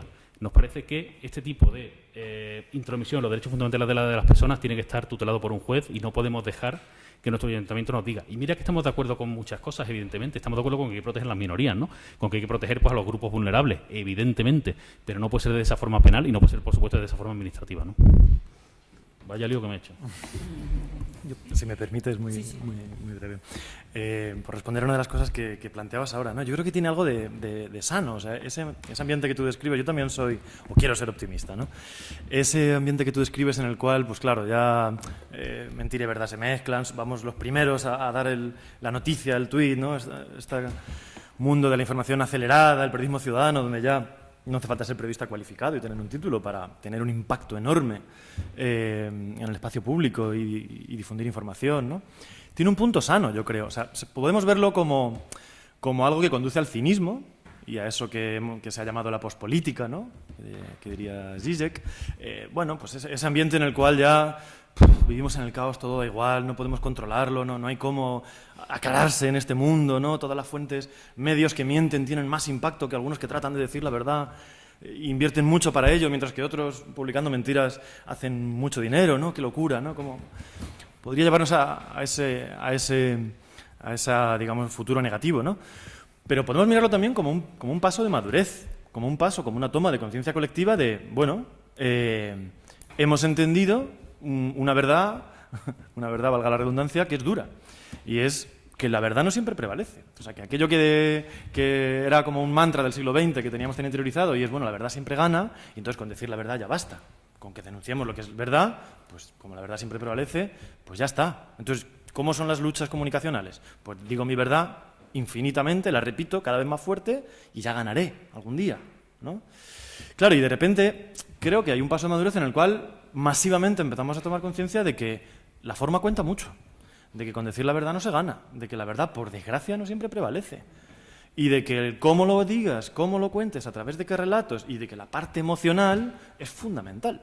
Y dado que la batalla es comunicacional, fundamentalmente, y la comunicación tiene muchísimo que ver con la disposición emocional, y por desgracia, la verdad por sí misma no siempre prevalece, pues el cómo lo hagamos es fundamental. Y yo quiero creer que eso también se está fermentando en estos años, que eso está pasando en estos años, ¿no? Y que eso es una posibilidad real que explica, por ejemplo, eso, el auge de nuevos tipos de intervenciones políticas exitosas, por desgracia no siempre del lado del campo progresista, a veces también del campo conservador. O pienso, por ejemplo, en el trabajo que hace esta Patricia ahí, que ha venido que actuará después, ¿no? Soy muy fan tuyo, valoro muchísimo tu actividad y tu labor, ¿no? Esa herramienta que es el humor, para concienciar, ¿no? Señalaba a Patricia porque es una profesional de esto, ¿no? El valor que tiene el humor, muchas veces, creo que puede llegar a más gente, cierto monólogo que viralice, y en el cual se explicitan ciertos conflictos, se visualizan ciertos valores y además con un sentimiento positivo que hace que nos riamos y por lo tanto lo compartamos más y viraliza, puede servir para concienciar infinitamente más que un libro muy sesudo que nos escribamos en la universidad después de pensar muchísimo y que al final, ¿no? Esos estudios que igual pasamos años investigando y luego los publicamos y a lo mejor los leen 3 personas, ¿no? Entonces, creo que ahí también se puede identificar como una toma de conciencia masiva de estas claves, ¿no? De que el humor como herramienta política es fundamental. Es una herramienta política de la cual no podemos prescindir porque es muy potente, ¿no? Por ejemplo. Muy saludable democráticamente, además. Sí. El humor como la revista del jueves, ¿no? Porque, bueno, hablando pues estas referencias, que casi que podíamos hacer una review de los años 80 y del rock radical vasco, ahora que también Evaristo, ¿no? Sí. Es víctima de estas retenciones, que parece ser que no es una figura real, ¿no? Jolín, se decían cosas muy fuertes y, bueno, pues se aceptaban en cierta manera, te podían gustar más o menos, pero nadie iba a la cárcel por ello, ¿no? Hay una portada del jueves que todos recordaréis que es secuestrada pues porque hace referencia al rey. Hoy, ¿qué pasaría con la gente del jueves? ¿Acabaría en la cárcel también, no? No sé, esta reflexión. Y luego también se juega con el miedo. Y hay un sector de la población, igual no tan crítico, igual un poco más alienado o más aborregado, digamos, que sigue yendo a las mismas plataformas de siempre, que son las del poder, los que están más arriba de todos y tienen esos altavoces más altos. Y al final, pues movimientos como el 15M, todo lo que surge a raíz de ahí, movimientos separatistas, independentistas y demás, es un poco que viene el coco, ¿no? Que viene el diablo, que tiene un tridente y nos va a pinchar, no sé, es como una vuelta al pasado, ¿no? Y quizás tendríamos que refrescarnos un poquitín. Hombre, yo creo que dentro de todo esto de la posverdad y la manipulación, pues habría que decir, ¿quién ha hecho más daño a este país? ¿La Gürtel? ¿O pues unos raperos cantando canciones con letras muy extremas, denunciando pues un poder y un sistema determinado? Pues yo creo que es lo que deberíamos intentar trabajar, ¿no? Pues y ahí es donde deben establecerse esos límites. ¿Por qué? Porque es que ahora mismo, con todas estas condenas que está habiendo, pues las de la cofradía del coño insumiso, que tienen abierto se volvió a reabrir el caso penal contra ellas, todos los raperos, Guillermo Zapata, Cassandra, ahora Evaristo también, en fin, todavía hace poco la foto del rey que se quemó, salió en lo del Tribunal de Estrasburgo que decía que forma parte de la crítica política, pero todo eso tiene un efecto de desaliento, ¿no? Y eso también, también incluso los propios jueces están señalando esto como un peligro frente a la libertad de expresión. Todas estas causas penales que se abren, pues porque pues los raperos pues de forma viral pues pueden contar muchas más cosas y cantar y llegar a muchísimos jóvenes, ¿no? Y entonces pues vamos a ir contra ellos. El efecto y luego eso tiene un contraefecto que ya a mí es lo que me parece más seductor. Por ejemplo, el chaval que se puso su cara con el piercing y todo con de Cristo, ¿no? Y bueno, le condenaron a no sé cuánto fueron, 300, 400 euros de multa por ahí, ¿no? No tenía el dinero para pagarlo, pero era un chaval que trabajaba en Jaén, no sé si era aceituna o algo así, y bueno, hizo un crowdfunding y en una hora recogió el dinero y además pues empezó a llenar internet de caras de gente, incluso un profesor de Derecho Constitucional con la cara suya, a ver si queréis venir a por mí, pues para enfrentar eso. Y a mí eso es lo que parece también muy interesante, eso y Y bueno, pues también que han salido un montón de gente pues en defensa de los raperos, y yo creo que el efecto que ellos pretenden hacer para desalentar a la libertad de expresión tiene un contraefecto que yo creo que la ciudadanía pues ha avanzado mucho en ese sentido, ¿no? Yo tengo un poco mis dudas sobre eso. Yo creo que hay una autocensura bastante notable en compañeros de la prensa y tal, y también creo que en ciudadanos en general, ¿no? Y quería contar la pequeña anécdota. Otra de mis líneas de investigación consiste en replicar sanciones de la Ley Orgánica de Seguridad Ciudadana e intentar que me condenen a mí. Entonces, en el caso del chaval este, yo también hice un meme con mi cara, la puse en internet, pero saqué unas copias y las mandé por correo certificado a la Hermandad, a la Fiscalía de Jaén y a la Policía de Jaén. No pasó nada, no es la primera vez que lo hago, creo que llevo 4 de este tipo. Siempre que encuentro una cosa tipo vecina de Palafrugell, la multan por sacar una foto del coche de la policía en la panadería y los guardias civiles comiendo y tal, pues yo pongo la foto, no sé, lo documento y lo mando, pero nunca en el sentido de discutirlo, ¿no? Lo de este chaval es muy grave. Es muy grave porque este señor ahora tiene antecedentes penales. O sea, este señor, si tiene algún tipo de problema, va a la cárcel de cabeza. Y evidentemente ha hecho lo que tenía que hacer, que era pactar una cosa, recoger el dinero y me voy a otra cosa y sigo con mi vida sin comprender nada de lo que ha pasado, ¿no? Pero por eso es tan importante tematizar estas cosas, ¿no? Y es donde invito yo a todo el mundo a actuar, no quizá autoinculpándose, que es una cosa un poco tonta que algún día me creará un problema. Pero bueno, yo estoy ahí, ya ¿qué vamos a hacer? Vamos a seguir para adelante. Con el tema de la libertad de expresión, lo has señalado tú antes, creo que además es importantísimo que no entremos a ciertos trapos, que a veces caemos en la trampa desde el campo progresista, ¿no? Decir, pero, y mira lo que está diciendo Los Santos cuando dice lo de la escopeta y no sé qué, y mira lo que dice, como diciendo, entramos en el debate de cuál es el que hay que prohibir. Exactamente. Bueno, de tenemos hecho, que defender el derecho de los santos. Bueno, ahí ya sí que ha violado. No, es que ese es el ejercicio bueno. El ejercicio, pero en todo caso no es nuestra obligación reclamar que se limite la libertad de expresión de otros. Para mí y mis ideales es muy fácil defender a determinados raperos o determinados poetas o determinados titiriteros. Es muy fácil. Defender a Jaime Los Santos quizás es más complicado. El señor quiere un mundo muy distinto al que yo quiero. Probablemente quiere un mundo donde no esté yo, incluso. Pero hay que defender el derecho de ese señor a decir esas sandeces. Y tenemos que defenderlo con vehemencia y con fuerza. Tiene derecho a hacer eso. Después habrá algunos mecanismos legales que son ya los que hay, ¿no? Y además es muy importante, de verdad, para estas cosas, buscar lo que sea más complejo, lo más complejo para nosotros, ¿no? Que vemos determinados chistes de un contexto terrorista, quizá, que nos horroriza y tal. Ese es el ejemplo bueno. Y es donde tenemos que defender el derecho de esa gentuza, me puede parecer a mí, a expresarse de esa forma, ¿no? Y es importante. Y también es importante luchar contra la autocensura, contra la autocensura, porque de verdad yo creo que es una cosa que está pasando. Yo además una cosa que lo noto manifiestamente. Yo desde el año 2011, día 15 de mayo, estoy mucho en la calle protestando por cosas por las que creo que hay que protestar, ejerciendo mi constitucional derecho a la reunión y a la manifestación, y he notado claramente cómo la Ley Orgánica de Seguridad Ciudadana, con el tipo de multa arbitraria que trae, derivada de la voluntad y de la realidad que presenta el funcionario policial que te la impone, realmente ha vaciado las calles de gente, ha vaciado los desahucios de gente. Y eso es una pena. Y yo lo puedo comprender. Yo puedo comprender la gente que tiene pocos ingresos, que tiene una familia, viene una multa de 600 euros o de 1.500 euros contra la cual tienes que luchar de forma jurídica, que te va a costar tiempo, que te va a costar dinero, que por cierto muchas se ganan, que eso es otra cosa también interesante, por lo menos en Madrid.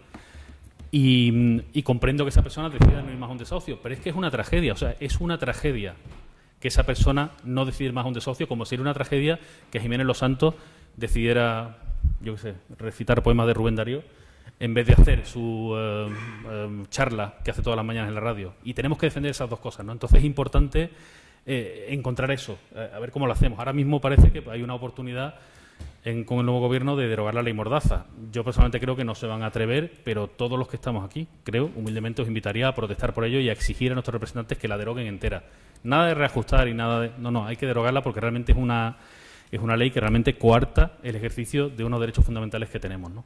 Entonces, bueno, para acabar un poco esto, yo diría esas cosas. Lo del tema de la autocensura, muy importante, no autocensurarnos y intentar seguir ejerciendo esos derechos. Y segundo, el tema de defender lo que más asco nos dé. Y además todo es censurable, o sea, todo es censurable. Estoy hablando desde el punto de vista penal. Lo que no puede ser es que haya actuaciones penales contra determinada gente que ejerce esos derechos que son tan buenos para él o como yo, ¿no? Esto de los derechos, yo siempre pongo el ejemplo que son como una cadena de bicicleta. O sea, tú tienes una bicicleta, la dejas en el patio, como la dejes 2 años y no la muevas, se oxida y no anda. Los derechos tenemos que usarlos, tenemos que moverlos. Si no usamos los derechos, si no forzamos los límites, si no vamos muy rápido, se oxidan. Así que yo haría esta invitación a todo el mundo a ejercer nuestros derechos. Pues hablando además, ¿no?, de de autocensura como personas, también está la censura de los medios de comunicación por hacer ahí un cambio hacia la publicidad institucional, ¿no? Esa función de perro guardián que deberían ejercer todos los periodistas y todos los medios de comunicación, pero si no eres afín, si no eres acólito, pierdes una fuente de financiación muy importante. Al final es la publicidad la que mantiene a los medios de comunicación, no quien compra, ¿no? ese periódico, digamos. Sí, si me permites, yo ahí cuento 4 cositas brevemente, porque es un tema que he investigado recientemente, el de la publicidad institucional. Bueno, la PDLI también, en la que participa Estefan, ha trabajado mucho este tema. Cuando hablamos de publicidad institucional, todos sabéis a lo que nos referimos, ¿verdad? Son las campañas de la DGT, si bebes no conduzcas. Son campañas que son muy positivas y que tienen que existir, que hacen las instituciones, pues por ejemplo contra el maltrato machista, contra los malos tratos, ¿no? Bueno, pues campañas de salud pública, de ahorrar agua, etcétera, etcétera. ¿Cuál es el problema de la publicidad institucional? El problema es que durante los últimos 30 años se ha venido asignando de una manera muy opaca. Sobre todo, pero bueno, sí, en los últimos 20 años. Es un presupuesto que ha llegado a ser una cifra muy disparatada, una cifra enorme. Actualmente el monto total no se conoce, porque nadie ha hecho la operación, o por lo menos el presidente de la patronal de las editoriales, Arsenio Escolar, afirmaba que no ha encontrado nadie que lo conozca, porque, bueno, pues primero son cantidades muy opacas y luego funciona a todos los niveles, municipal, todas las secretarías generales, autonómico, estatal. Es una cantidad enorme de dinero que se asigna de manera opaca. Entonces, ¿qué está ocurriendo? Hubo un tiempo en el que utilizaban la publicidad institucional para darse autobombo, para decir, hemos hecho esta carretera, hemos hecho esta reforma, justo antes de elecciones, ¿no? Aquello ya pasó, aquello ya no se utiliza demasiado. Ahora lo que se hace es una técnica un poco más elaborada, porque surgió una ley de publicidad institucional que puso límites claros y que, entre otras cosas, prohibió eso y, bueno, se ha conseguido poner bastante coto, aunque sigue ocurriendo, ¿eh? Pero ahora se hace una especie de autobombo delegado. ¿Qué es lo que se hace? Que los medios o las instituciones, algunas instituciones, dan la publicidad de tráfico, la publicidad que es positiva y que tiene que salir, mucha más a los medios amigos, pero con unas diferencias enormes. De esta manera es como se han generado, no respondiendo a una demanda de mercado, medios como La Razón. La Razón, cuando empieza, es un medio al cual Esperanza Aguirre, primero Botella, después Esperanza Aguirre en Madrid, le inyectan millones de euros. No tengo las cifras, pero están publicadas en mi cuenta de Twitter. En el primer tuit las tenéis accesibles, ¿no? En los informes de la PDLI también estarán seguro. Se le inyectan millones y de esta manera se ha generado todo un emporio mediático, eso que llamamos la caverna mediática, se ha generado artificialmente a través de inyectarle dinero público y no respondiendo en principio a una demanda de mercado. Después termina generando su propio mercado. Es un poco al revés. Primero crecen artificialmente a través de inyectarles dinero público, generan un espacio de opinión que empieza a seguirlo y a partir de ahí es como han crecido, ¿no? Esto ha pasado con muchos medios. Si os fijáis, por ejemplo, en El País o El Mundo, en los grandes diarios de este país, no hablan del tema, no tratan el tema, prácticamente. Si lo comparáis con la información que hacen Infolibre o El Diario, que tienen una sección específica de la publicidad institucional, prácticamente es un tabú que a nivel mediático no existe, no se menciona. Como los medios no les preocupa, entre comillas, una cantidad desorbitada de dinero que altera su propio mercado. O sea, son liberales cuando quieren, ¿no? Estamos tan atrasados en este terreno en España, incluso después de la ley, sigue siendo tan opaca la aplicación que a veces dan ganas de erigirse en portavoz de los liberales y decir, oiga, por favor, un poco de liberalismo, quiero decir, un poco de que la audiencia decida qué medios prosperan y cuáles no, en vez de decidirlo el gobierno de turno de manera opaca. Fijaos, termino. El truco que han hecho es el siguiente. La ley les obliga a publicar cada campaña, cuánto gastan y dónde meten el dinero de la publicidad institucional, ¿no? ¿Qué es lo que hacen? Le dan todo a una agencia privada. Y entonces lo publican. He dado tantísimos millones a esta agencia privada. Y esa agencia privada, ¿cuál es su plan de medios? ¿En qué medios los mete? ¿Se lo da La Razón? ¿Se lo da? Deberían darlo con algún criterio transparente y conocido. Básicamente hay dos criterios que se proponen. Uno es, cuanta más audiencia, que se meta más publicidad, es decir, que sea proporcional para no alterar el mercado. Otro es la mayor eficacia, si es publicidad destinada a público joven, para revistas jóvenes. Si es publicidad destinada a mujeres, pues para audiencias más feminizadas. Mayor eficacia, ¿no? Y otro criterio podría ser un criterio pluralista, darle un poquito más proporcionalmente a los medios con menos audiencia para equilibrar y enriquecer el ecosistema mediático. Bueno, la realidad es que las agencias dicen no, esto ya somos una empresa privada y no tenemos por qué publicar esto. No lo conocemos, no sabemos cómo se inyecta. Entonces, de vez en cuando hay una filtración, gracias a portales como Filtralá, en el que colabora Estefan. De vez en cuando, a través de alguna filtración, alguna pregunta parlamentaria, pues aparece información y vemos cosas como que, por ejemplo, a La Razón o al ABC en Madrid se le daba 20 veces más publicidad por oyente de la que se daba al 20 Minutos, que es un diario que se reparte gratuitamente en el metro y, por lo tanto, llega muy transversalmente a mucha población y era un target natural de este tipo de campañas, ¿no? Entonces, de esta manera, digamos, con dinero público se ha generado un altavoz mediático enorme que no respondía a necesidades de mercado, ¿no? Y esa batalla, porque se conozca la policía institucional, es fundamental. Sí, yo quería contaros alguna bonita historia de Oviedo. Cuando llegamos a esta ciudad, a este gobierno, perdón,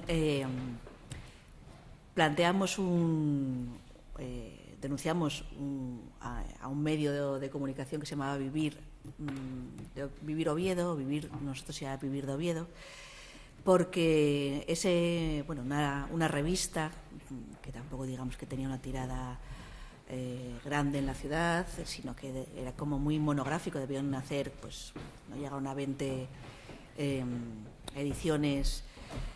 Pues una de ellas iban dando premios, el premio del Ovetense del Año, y uno, justo antes de las elecciones, le dieron el premio al Ovetense del Año al que es alcalde del Partido Popular. Le dieron el premio y la edición siguiente la pagó entera el Ayuntamiento de Oviedo, ¿no? Entonces, la edición siguiente pues era el alcalde con el casco en un sitio haciéndose una foto, el alcalde con no sé qué inaugurando tal, todo casualmente muy bello, muy bonito y muy cercano a las elecciones, ¿no? Bueno, eso cuando llegamos presentamos la correspondiente denuncia en el juzgado de lo penal, porque entendíamos que no se correspondía con ningún objeto del contrato administrativo que tuvieran interés, digamos, interés público. No tuvimos éxito, porque, bueno, estas cosas pasan, pero, bueno, yo creo que de alguna manera también ahí dimos un toque de atención con este tipo de cuestiones. Cosas que estamos trabajando desde el Ayuntamiento, índices de audiencia, trabajamos con los índices de audiencia y además hay un acuerdo plenario que hay al respecto. También el tema de la pluralidad, porque, bueno, los índices de audiencia bueno, pues hay dos índices, ¿no? No me acuerdo ahora mismo de los nombres, ¿no? Se juegan con dos índices, uno de radios y tal, y otro también de medios de tirada. Y luego está, pues claro, que hay medios nuevos, digitales o revistas y tal, que tampoco pues tienen ese medidor, ¿no? Entonces estamos intentando de alguna manera pues darles esa visibilidad y promocionarles con la publicidad institucional. Me ha apuntado alguna cosa porque puede ser interesante para también ser más eficaces para llegar a diferentes públicos, pero sí que cuando llegamos nosotros pasaban esas cosas, ¿no? También pasaba que de repente pues había un problema en la ciudad importante y para taparlo pues llamaban a una empresa muy importante, concesionaria de un contrato muy importante en el ayuntamiento, basuras, agua y cosas de estas, para que sacara un anuncio de autobombo y platillo del ayuntamiento, le vi que funcionaba pues la gestión de no sé qué, que eso también lo hacían, ¿no? Y a costa de la empresa, lógicamente, ¿eh? Y esas cosas, bueno, pues también las hemos suprimido, ¿no?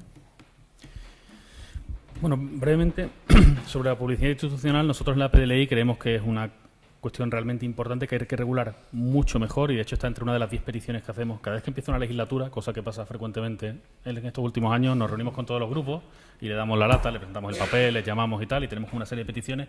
Una de ellas es una regulación clara de los gastos de publicidad institucional y que, bueno, que sepamos todos cómo funcionan, ¿no? Sobre esto quería apuntar que ahora mismo hay un proceso en curso muy interesante, que consiste en una petición de transparencia que hicieron los compañeros del diario.es, creo que a 10 ministerios, donde le solicitaban todo el desglose de los contratos y de los gastos en publicidad institucional de los últimos X años, ¿no? Los ministerios están obligados, evidentemente, a ofrecer esos datos, y ¿qué es lo que hicieron? No dar esos datos. No pasa nada. El diario.es fue al Consejo de Transparencia, que es el órgano que regula y que fiscaliza, digamos, esas negativas y que después decide si tienen que darlo o no. El Consejo de Transparencia, por supuesto, le dio razón al diario.es, pero ¿qué hicieron los ministerios? Irse al contencioso administrativo. Entonces, ahora mismo tenemos una serie de procesos en la Audiencia Nacional o en el Supremo, no sé ahora mismo en cuál de los dos tribunales, en el cual se está decidiendo y todo indica que va a salir que sí, que los ministerios van a tener que entregar esos datos. Cuando esta publicación tenga los datos de X ministerio, de X años, y haga un mapeo de ese dinero público, que es una cantidad increíble de dinero, va a ser muy, muy, muy interesante para mapear y para ver cosas. Eso lo vamos a ver. Ya hay una sentencia de defensa, ya se ha condenado a tener que publicarlo. Todavía no lo ha publicado. Bueno, es que lo de cumplir la sentencia, eso ya para la próxima legislatura o la otra. ¿Defensa no eran las visitas o...? No, la inversión de la publicidad. Defensa hay una cosa también de aviones. Sí, ¿Quién viajaba en los aviones? Como decía Miguel, nosotros en Filtrala, y explico muy brevemente, Filtrala, nosotros lo que hacemos es un portal de filtraciones donde ofrecemos a medios de comunicación y organizaciones de la sociedad civil una plataforma segura para recibir cualquier tipo de información, asegurando el anonimato de la persona que lo envía. Es como una página web que tú te metes, mandas texto o mandas documentos y nadie, ni siquiera nosotros que llamamos la página, podemos saber de dónde viene eso, ni el continente de dónde ha venido, ¿no? En Filtrala sí publicamos algunos costes de la Comunidad de Madrid y eran realmente significativos. Exactamente lo que decía Miguel, ¿no? No había ningún tipo de criterio lógico que pudieras comprender entre el impacto que tenía un anuncio institucional y el dinero que se invertía en ello, ¿no? Y efectivamente los medios más beneficiados eran siempre los mismos y son pues los que todos nos podemos imaginar, ¿no? Es más, hace poco en la sentencia que dio de la Gürtel ya es verdad jurídica que el Partido Popular compró acciones de determinado medio, con lo cual este control de los medios es una cosa que sigue funcionando, ¿no? Que es una cosa que a mí me llama la atención, ¿no?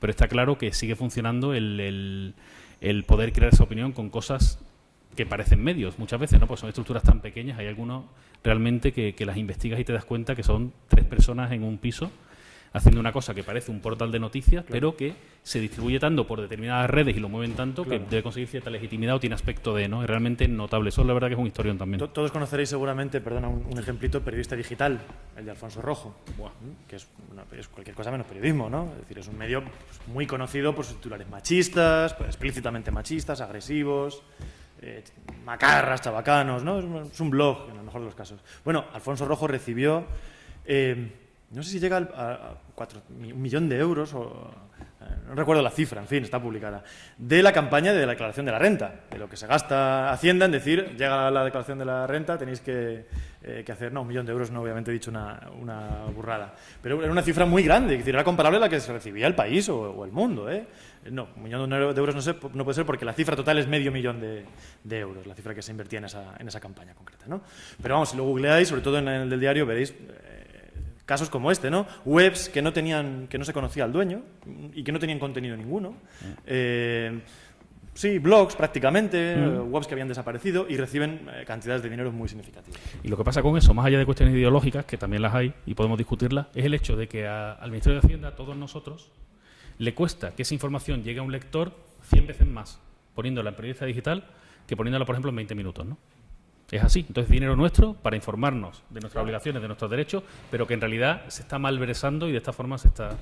Y aprovecho, por cierto, este señor Alfonso Rojo para defender su derecho a hacer el humor que hace y para las machiruladas que dice y las sandeces que dice. De verdad, es muy, muy importante tener una sociedad donde puedan existir señores como ese. Y desde aquí, todo mi cariño y... Bueno, yo quería hablar... que tuvieras la oportunidad de presentar Filtrala, que llevas 4 años con ello, que está sentada legalmente en Bruselas, en Bélgica, porque es donde tenéis el respaldo para poder desempeñar, ¿no? La garantía, y, ¿no? Sí, y que se os acaba de sumar también Greenpeace y Facua. Sí. Cuento brevemente. Filtrala, como os contaba, es este portal. Lo que hacemos nosotros es sencillamente esta intermediación tecnológica. Ofrecemos un código a medios de comunicación. Es que estoy de tarado, no, perdón. A medios de comunicación o organizaciones de la sociedad civil para recibir esa información. Filtrala está operado por una ONG que se llama la Society Whistleblowing Press y que está en Bélgica. Nos dimos cuenta antes, amigos, de que había que irse a Bélgica. Y que se montó allí porque se hizo un estudio de las legislaciones que había en todos los países de Europa y se vio que en Bélgica ofrecía la legislación, y ahora estoy en serio, que ofrecía más garantías para hacer periodismo. De hecho, la ley belga tiene una cosa muy chula y es que en España, tú si eres periodista, tienes derecho a no revelar una fuente. Tienes derecho, hay jurisprudencia sobre eso, pero aún así te puede llamar un juez, lo tienes que discutir, lo tienes que justificar, puede ser un proceso de este tipo, ¿no? En Bélgica dice la ley que si una fuente te pide anonimato, tú tienes prohibido revelar su identidad. Al hacer el uso de nuestra plataforma, tú pones un tic en las condiciones de uso y en esas condiciones de uso estás pidiendo el anonimato. Con lo cual nosotros legalmente no podemos decir quién eres. De todas formas da igual porque no lo sabemos. Toda la plataforma tecnológica, que además está montada con un código abierto, esto significa que ingenieros pueden ver cómo funciona y ver que es verdad lo que decimos, está hecha para no saber de dónde vienen las cosas que envían, ¿no? Entonces nosotros lo que ofrecemos es esa plataforma que permite que cualquier persona pueda enviar a un medio de comunicación o a una organización de la sociedad civil el texto, los documentos que quiera, sin saber quién es. Y también pueden tener un intercambio de mensajes, ¿no? Todo de una forma segura y siempre garantizando el anonimato de la persona. Trabajamos con medios de comunicación. En esta nueva etapa hemos metido también organizaciones de la sociedad civil, como puede ser Greenpeace, como puede ser Facua. Trabajamos también antes con una que se llama Por Causa, que hace migraciones, la Fundación Cibio, que lo conoceréis de Medicamentalia, un estudio sobre precios de medicamentos, y seguimos ampliando con organizaciones de la sociedad civil. A mí es una cosa que me parecía muy importante, quizá también de esta mezcla de qué es lo que es un medio de comunicación o quién informa o quién tiene derecho a conocer qué, ¿no? Entonces, ahora mismo, pues con estas organizaciones les ofrecemos esta plataforma y esperamos que reciban informaciones que les permitan pues, hacer su trabajo y les permitan pues, hacer democracia, ¿no? El mayor éxito que hemos tenido, por decirlo así, fue la publicación de una serie de noticias que denominamos como los papeles de la castellana.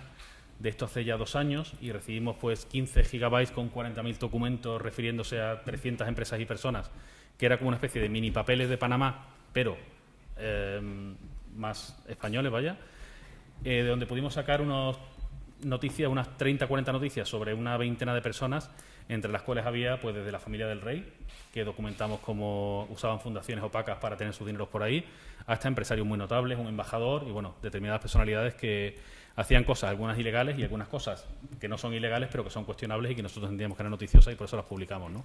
Fue una serie de reportajes durante el verano que fue bastante interesante y que sobre todo yo creo que pudimos mostrar un poco el patrón que había determinadas élites de cómo se pasan cualquier tipo de legislación fiscal por el forro y usan pues todas las posibilidades que tienen para dejar de pagar impuestos, ¿no? Nosotros en Filtrar entendemos la tarea nuestra como una tarea meramente técnica. Eso quiere decir que nosotros no editamos noticias ni las comentamos ni nada. Nosotros, otra cosa que hacemos también es ofrecer a los medios y a las ONG la publicación. Si a ti te llega algo, tú puedes informar sobre ello, pero si tienes dudas o la publicación de ese documento crees que te podría traer problemas, nosotros lo publicamos por ti, ¿no? Y nosotros asumimos ese posible problema legal. Pero nosotros, insisto, lo que no hacemos es periodismo. Son nuestros medios y nuestras ONG las que investigan y las que cuentan historias. Nosotros cuando publicamos algo simplemente ponemos una descripción técnica de lo que es. Yo no voy a opinar si me parece bien, si me parece mal. Entonces, en nuestra web tú encuentras contrato de la Fundación de la Familia del Rey para no sé qué, ponemos lo que es y ya los medios o quien sea puede opinar sobre eso, ¿no? Pero entendemos que cumplimos esta función pública que hay de ayudar a destapar la corrupción. Yo cada vez que hablo de nuestra organización siempre digo lo mismo y es que nosotros, nuestro objeto social es desaparecer. Nos gustaría no tener que hacer este trabajo. Pero mientras no haya unos elementos que permitan que haya una transparencia, una rendición de cuentas y unos elementos para saber qué es lo que se hace con nuestro dinero público, desde las farolas de Oviedo hasta el portaaviones, no, perdón, el submarino ese que pesa más o no sé qué y que son no sé cuántos cientos de millones de euros, pues nosotros estaremos ahí ofreciendo nuestro granito de arena para que la gente pueda saber, ¿no? Nosotros entendemos que cualquier información que vulnere derechos humanos o que demuestre corrupción en lo público o incluso en lo privado, la sociedad tiene derecho a saberlo y estamos dispuestos a ayudar a publicarla. Vaya. Eso sería un poco el proyecto este en el que participo. Y que de cierta forma yo creo que está relacionado también, perdona, con esto que estamos hablando aquí, que estamos hablando de libertad de expresión, pero también lo podemos yo creo que extender un poco a lo que es la libertad de información, ¿no? Es más, la Constitución dice que tenemos una libertad a recibir, pero también a emitir una información veraz, ¿no? Entonces yo creo que desde Filtrar nosotros lo que hacemos es defender derechos humanos, promocionando y defendiendo esos derechos, ¿no? Pues, bueno, como hace año y media más o menos comienza la siguiente mesa, la presentación de Manuel Rivas, abrimos el micro a participación del público, que queráis comentar, preguntar, sugerir. Diego, creo que había un micrófono. Sí, hace falta, sí. Aquí de la cámara.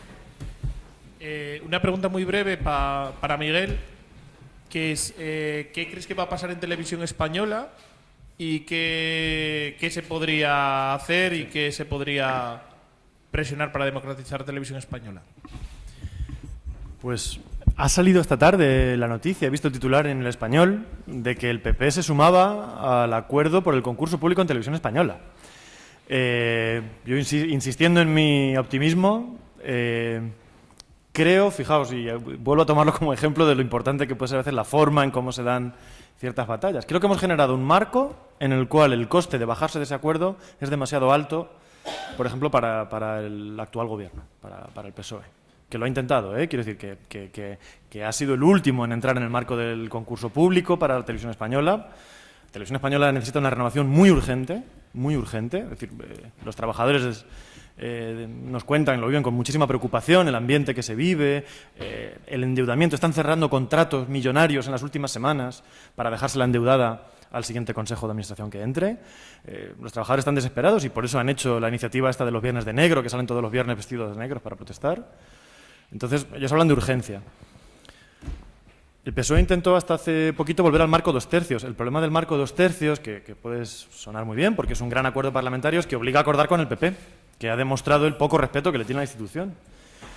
Mientras que el marco concurso público, en realidad, una vez aprobado el reglamento, es mucho más fácil. Se pone en marcha el concurso, se genera un tribunal independiente de expertos, propuestos por los distintos partidos con cuotas porcentuales, etcétera. Pues igual que se hace en cualquier otra institución, y se elige un presidente que bueno, pues puede tener los beneficios que estamos viendo, por ejemplo, en Telemadrid.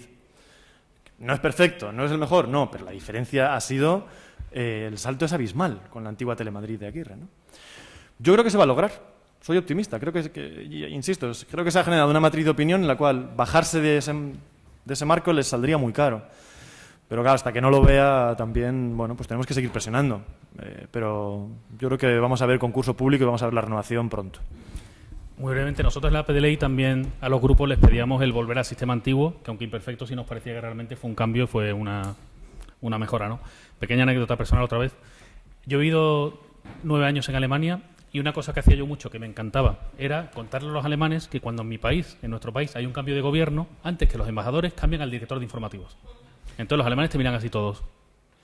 Porque allí, ser director de informativo de una televisión pública es una posición muy de prestigio, la consiguen unos periodistas como al final de su carrera, el que lo consigue se queda 20 años y 4 gobiernos distintos, y entonces realmente le llamaba muchísimo la atención, ¿no?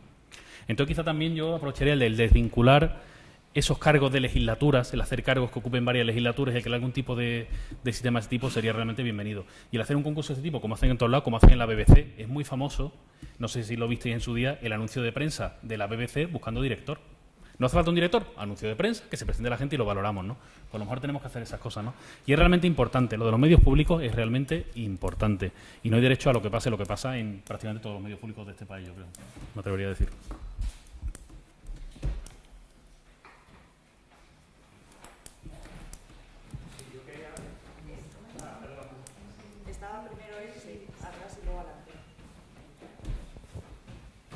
Bueno, primero agradecerle por este espacio y bueno, segundo, me haría yo hablar algo de España porque pues como notan estoy recién llegado de Colombia y comparto lo que decía Stephen sobre son más las cosas buenas que ha traído la posverdad a la sociedad que las malas. Primero, y en eso sí se alcanzó a referir un poco Miguel cuando hablaba de todo lo que viene pasando en Latinoamérica y en Colombia específicamente, con lo que tiene que ver con el proceso de paz y que tiene que ver con la FARC. Ahí vemos cómo la posverdad de una u otra manera ayudó mucho porque a través de ella se ha venido construyendo memoria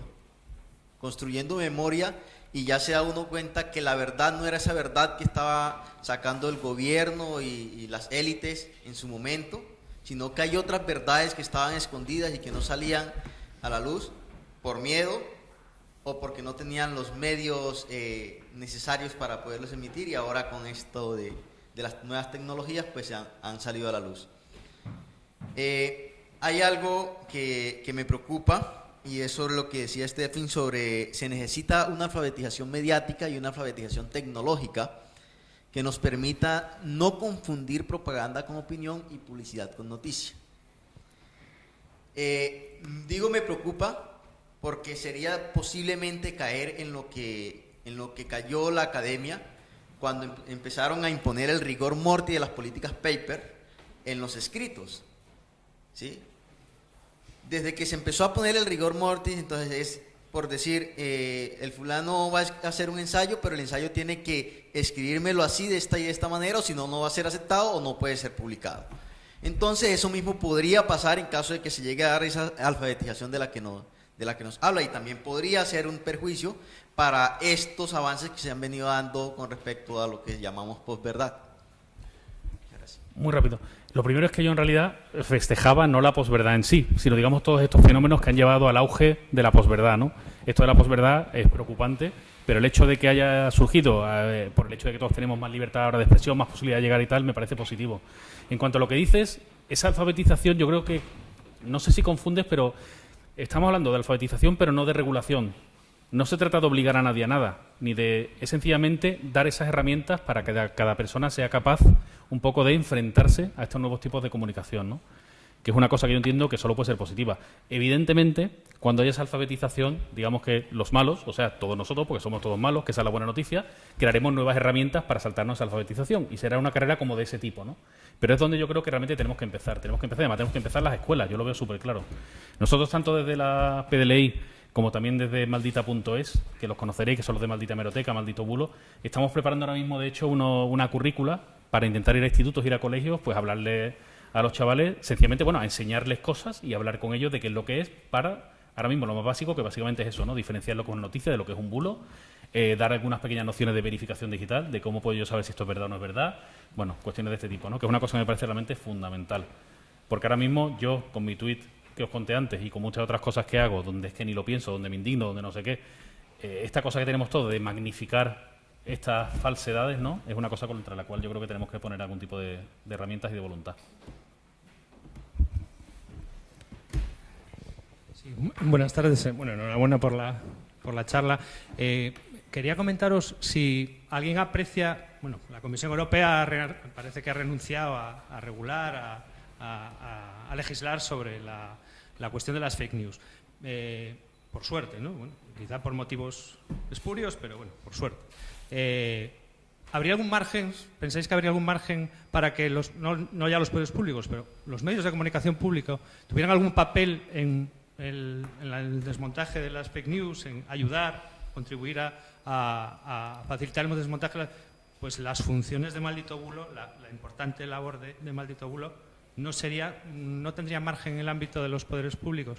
Y por otra parte, también preguntaros un poco por la autorregulación, sobre todo los prestadores de servicios digitales, ¿no? ¿Qué opináis de las posibilidades de la autorregulación en redes sociales? Veo que no están los que gestionan las redes sociales, no están por la labor en absoluto de meterse a desmontar fake news, ni mucho menos, pero por lo menos, no sé, contribuir a aspectos que rozan lo delictivo, pues esos perfiles falsos que pueden llegar a hacer mucho daño, pero bueno, protección de salud, de infancia, de seguridad. ¿Qué opináis sobre eso? Gracias. A mí me da cierto miedo que el señor de Facebook decida lo que es verdad y lo que es mentira. Porque el señor de Facebook tiene mucho más poder que el Parlamento español, o que la Comisión Europea, o que el Parlamento Europeo. Entonces, que el señor decida lo que es verdad y lo que no, da miedo. Evidentemente, lo que tiene que hacer, y de hecho la ley lo obliga ya, es a tener un control sobre las publicaciones que tiene. Cualquier cosa que incumpla la ley tiene que ser borrada con una due diligence, o sea, con unos medios. Y además son cosas que funcionan. Y para eso, de verdad, que no hay nada mejor para comprobarlo que subir una foto de un pecho femenino a Instagram o a YouTube. O sea, lo que tarda eso en ser detectado y censurado es realmente... Entonces, algún tipo de cosa, vale, se puede controlar y además son cuestiones privadas que ellos decidirán lo que publican y lo que no, mientras cumplan la ley, ¿no? Pero a mí me da como cierto miedo, ¿no? Realmente que estos señores decidan qué es lo que es verdad y qué es lo que no, teniendo en cuenta que gran parte de la población, quizás los más jóvenes, Facebook es para ellos lo que es el país para gente de mi edad. O sea, yo de chico me compraba El País, así, no sé qué, los domingos, y me lo leía, me lo creía, y era como... Realmente me demostraba la realidad. Yo me embebía, o sea, me duchaba de realidad leyendo ese periódico. Los jóvenes hacen ahora mismo eso con Facebook, con lo cual me parece realmente peligroso que un señor ahí decida qué es lo que es verdad y qué es lo que no, ¿no? Pienso. Sí, bueno, respecto a la pregunta de los medios públicos... Fíjate, yo creo que los medios públicos, la función que cumplen en otros países de Europa, como ocurre en Francia, en Alemania, la SDF, ¿no?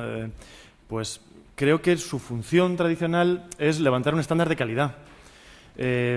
Porque es el único medio que no está sujeto directamente a la dictadura de la rentabilidad. Es decir, que no tiene que ser rentable sí o sí, como es un medio que funciona, digamos, pues con presupuestos del Estado. Aparte que puede financiarse con publicidad. En este caso, Zapatero evitó esa posibilidad, ¿no? O retiró esa posibilidad. Pero digamos que es un medio que puede invertir para contar información que, por lo costosa que es, los medios privados no cuentan porque no es rentable, hacer cierto tipo de investigaciones que los medios privados no van a hacer, o invertir en unos protocolos de fact-checking, ¿no? Esto que se llama fact-checking, de comprobación, de documentación muy superiores, y por lo tanto levantar un estándar de calidad que impida que los medios privados, digamos, vayan a la deriva, porque hay un estándar con el cual comparar. Esa ha sido tradicionalmente la función del sistema público. ¿Qué ocurre? Que en España ha ocurrido lo contrario. El sistema público RTV ha sido el que, digamos, ha ido a unos estándares, por ejemplo, de pluralismo reducidísimos. Los propios trabajadores tienen que andar sacando denuncias porque sienten vergüenza ante ciertas maneras de enfocar la comunicación, ¿no? El día de la Gürtel la abrían con la caída de un árbol en Holanda, denunciaban las mujeres de RTV en su cuenta de Twitter hoy, y cosas así, ¿no? Entonces, ha ocurrido un poco lo contrario. Por ejemplo, las campanadas de fin de año, que tradicionalmente se ve en el medio de referencia, es decir, en la pública, bueno, pues cada vez más se han ido viendo en La Sexta. O cuando había un evento importante, un atentado, algo socialmente relevante, bueno, digo La Sexta porque los datos indican que es donde, digamos, la audiencia se concentraba. Quien estaba ejerciendo la función de referente público y de estándar de calidad era una televisión privada. Era una televisión privada. Y esto debería ser, es decir, en los países donde el sistema público funciona, siempre la BBC, ¿no? Cuando hay un atentado, pues la gente conecta a la BBC inmediatamente. O los eventos importantes los siguen la BBC. Bueno, aquí nos toca ahora recuperar el estándar de calidad y la reputación, digamos, del medio público, porque está enterrado, claro. Lo de los medios públicos... Perdón. Yo comparto. Os pido que seáis brevedad, breves, ¿no? Sí, porque para no comer tiempo. Yo voy a ser muy breve. Yo, además, creo que ellos son los periodistas que tienen que opinar al respecto, pero sí que el tema de la autorregulación y lo que dice Estefan, a mí me preocupa más toda esa información, cómo se controla. O sea, los datos que estamos dando en todas las redes sociales y todo eso, eso sí que creo que debería... bueno, y de hecho ya ha pasado con Facebook, bueno, pues debería saberse y controlarse que esa información no fuera manipulada o utilizada por estas grandes multinacionales de la información, ¿no? Y me importa más eso que se regule, ¿no? Que se regulen las redes sociales, sino que la información no sea utilizada para hacer campañas de compras de cosas o para informarte de cosas para el consumo, etcétera, etcétera, para que sepan dónde estás en todo momento, etcétera. Yo creo que eso es lo que deberían tanto los poderes públicos pues tratar y vigilar permanentemente, ¿no? Muy brevemente, lo de las teles públicas es súper sencillo. Es una cuestión de legitimidad. Y es muy fácil de ganar. Esta semana hemos vuelto a ver el típico vídeo que sale cada 6 meses de una televisión inglesa de un de un presentador hablando con un ministro. Que le decía, ministro, usted, las palabras que dijo no sé qué del ruso y tal, ¿se arrepiente de ellas? No, es que el contexto no sé qué. No, ministro, le estoy preguntando a la quinta vez el presentador cortó la entrevista. Bueno, muchas gracias, no quiero contestar, adiós. Cuando hacen esas cosas, entonces vamos a creernos lo que pasa, evidentemente. En Alemania es exactamente igual. He visto ministros sudar en la tele. En Alemania hay unos programas de consumo que tienen las teles públicas. Hay 2 teles públicas grandes, una es un poco más socialdemócrata y la otra un poco más demócrata cristiana. Pero vamos, y las 2 hacen unos programas de consumo. Una de ellas, por ejemplo, participó en la investigación que destapó el tema de la contaminación de los Volkswagen, de la falsificación que hacían. Volkswagen es una empresa que está participada en un alto porcentaje por uno de los estados federales, o sea, es pública. Y la televisión pública destapó... Entonces, cuando pase eso, cuando empiece a pasar eso, pues a lo mejor entonces empezamos a creernos más lo que pasa ahí. Y es súper sencillo. Es muy difícil, pero es muy sencillo. Y de luego empieza, por supuesto, por elegir una directiva de acuerdo con su capacidad y no de acuerdo pues con conexiones políticas o con números de votos en un Parlamento. Gracias. Pues cerramos el acto. Desde el Instituto y desde esta mesa os agradecemos y esperamos que hayáis sacado alguna reflexión. Y me gustaría cerrar pues con una frase que dijo Estefan, ¿no? Que los derechos tenemos que usarlos porque si no se nos olvidan y se nos oxidan. Buenas tardes.